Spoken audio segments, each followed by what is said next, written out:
team just doesn't give in easily.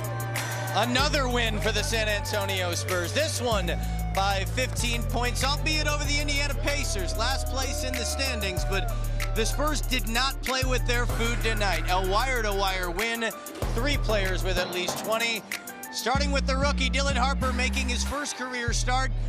Maybe put this guy in the starting lineup more often. He ties his career high. Keldon Johnson with 24 off the bench, and Victor Wembanyama with his nightly dose of at least 20. Nate Ryan, the Lone Star legend. TJ Ford, another Spurs win, another night with multiple contributors. Oh, they came out, put it to the Indiana Pacers right away, didn't play around, and was able to handle business. It got everybody in the game involved, and kind of just set the tone from the first quarter, and it kind of carried the rest of the way for the rest of the 3 quarters. 33 team assists for San Antonio. Keldon Johnson, the spark plug, he's going to be making his first career playoff appearance. Talked Thursday night about how special the moment was, locking it up. He responded tonight in a big way. 24 points off the bench and extremely efficient, TJ. 10 of 12 from the floor. He couldn't miss. Well, he took the approach of taking the leadership and being able to be really aggressive from the beginning of the start. And we talked about bring energy. We talked about don't play around with the game. I think he understood the assignment. When you look at him being able to attack and get inside the paint and pretty much just knowing that the Pacers don't have a shot blocker down there, he was able to use his size and his force to be able to make 10 field goals and pretty much just dominate this game early on. I think it's worth noting, too, we've brought this up before, but it was about 2.5 years ago that Greg Popovich made the decision to bring Keldon Johnson off the bench. Keldon had been one of the team's leading scorers in the starting lineup, but Coach Pop was the one who made the decision to move Keldon to the bench, and it's paid off in a big way. A career resurgence from KJ coming off the pine. Yeah, as a high draft pick here for the Spurs. He went through the transition of a guy that took the role of being coachable, and it's been great for his NBA career. And when you look at him being able to take that adjustment and just do whatever it takes to continue to get better, he's proven that he's a heck of a pro. He's a guy that's established, that's one of the leaders on this team, and he's going to be a guy that they're going to depend on when it gets here to the playoffs. And again, making these 6 Man of the Year voters think down the stretch about KJ's candidacy. I mean, you should. When you look at the record, when you look at what he provides, when you look at his NBA career, you have to give him some type of reward for him being able to stay with it. And for a guy that's been very impactful here for the Spurs, we wouldn't have the record without him, and that's for sure. Spurs staying within striking distance of the Oklahoma City Thunder for the top seed in the Western Conference. Keeping pace, 3.5 back. It's a pretty easy play call.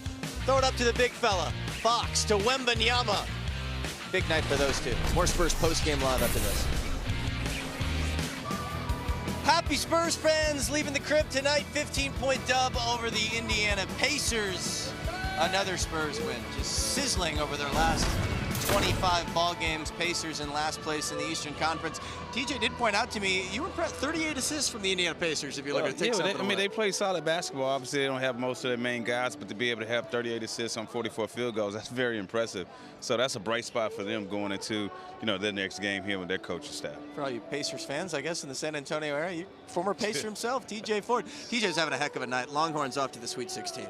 Yes, that's right. It started off, but us going to the Sweet 16 still is great. But you got a guy like Wemby, and being here and being in this presence tonight, as we continue to be very impressive. You got him here tonight. You take your eyes off this guy, right? I mean, you got the horns, and then you got 7'4" flying. I mean, look at that. He's driving down the court like he's TJ Ford in transition. The only thing I didn't do is throw it off the rim to get the rebound and put it. And I think coming to another game here, you playing against the last place team, he was still able to be locked in and be focused, and that's what your leaders do. He didn't have to do too much, but he did enough to be able to make a big difference for us tonight. How cool was that, too? And I talked about this during the game, but it's only going to get louder, right? He goes to the free throw line twice early in the fourth quarter. Bit of a lull during the game. Victor at the free throw line, and you just hear the MVP chants ring out throughout the Frost Bank Center. Cool moment. Well, a great moment. I mean, March Madness, this is what it's about. It's about basketball around this time of the year, and you just think that what he's doing for this whole city, you can't ignore it. If you're not a basketball fan here in San Antonio, you're going to become one, and you're starting to see so many fans coming here to support from not just San Antonio, but from all over the country and all over the state of Texas. And now you're developing more Spurs fans around the world. And I'm telling you, you're watching the playoffs come postseason time from coast to coast. You're going to be able to hear these MVP chants ringing through your TV speakers. That's going to be a cool moment. This crowd loves their star. their star luck. Instead of trying to have somebody to play through. And yes, I think playing through things in game 70, whatever we're at, is different than game 20, wherever we're at. Not everybody's created the same in that regard, but I think that's a general philosophy for us. How do you think Dillon held up with his first NBA start? He's talented. I thought he did well. I think he can be sharper. I think he can continue to get in better shape, and those are nitpicking criticisms when you look at the production, but that's how good he can be. And so that's acknowledging his production and the talent and how good he is, and also knowing how much better he can be and we need him to be. On a different team, people be probably talking about him as a starter.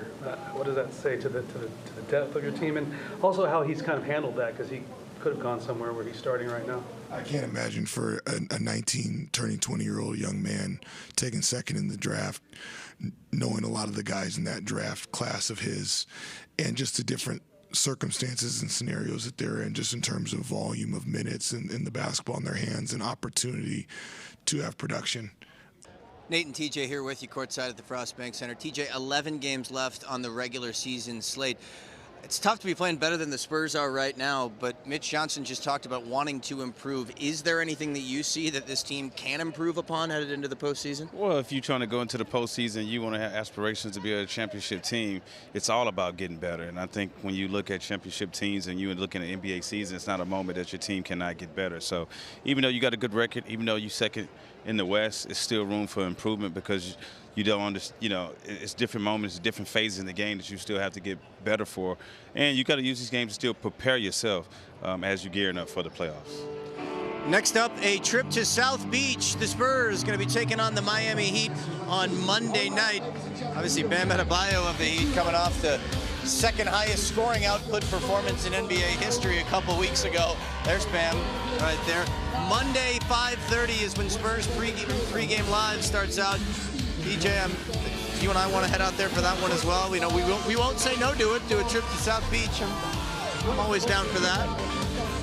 Yeah, but I think we'll miss that trip. We could probably find our own place to stay, I'm sure. Well, I tell you what, we should have been to South Beach when he had 83 points, because it probably looked like me and you was on the court holding Bam doing that. It was all basketball focused when you were on the road games in Miami, right? You were locked in. You were just in the hotel room listening to the music, right? Miami is a place that is a trap because so much things can happen, but our guys been able to always be able to be focused. So I don't think that they're going to look at this as a trip for fun. I think they're going to go there and know that it's all about business.